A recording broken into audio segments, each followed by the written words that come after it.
присутствуем на выставке «Сегодня в красном». Это коллективная выставка, в которой участвуют исключительно художницы-женщины.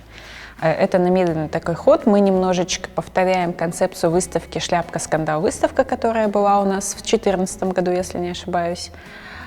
И также вот решили организовать выставку женщин, имеющих художественное образование, и также художников-любителей. Но главное, чтобы это были девушки. И у нас интересное название этой выставки «Сегодня в красном».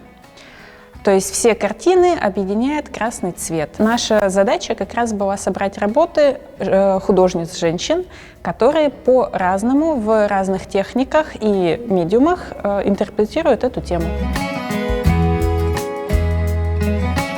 Выставка у нас получилась достаточно масштабная, мы даже не ожидали такого, потому что у нас более 100 заявок пришло, и нам было очень сложно выбирать работы, мы спорили, меняли свое мнение, в общем, было очень сложно. До последнего момента мы не знали, все ли у нас войдет, даже то, что мы отобрали в первом этапе. Всего на выставке представлено 63 автора и 82 работы. Участвуют как авторы из Удмуртской республики, это и Воткинск, и Сарапул, Ува, Старые Кены деревни, ну, в общем, и близко, и Болезино даже участвуют у нас, то есть это достаточно далеко от Ижевска, но также неожиданно приняли участие художницы из других городов.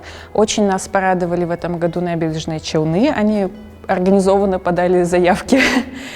Участвует Казань, участвует Санкт-Петербург, Екатеринбург, с которыми мы тоже познакомились недавно с художниками. И Московская область участвует, и Горно-Алтайск даже. В рамках выставки мы пытаемся создать диалог между художниками и посетителями, нашими зрителями, и между молодыми художницами, может быть, и более опытными. И поэтому мы в том числе организовываем различные мероприятия, такие как лекции, мастер-классы, творческие встречи.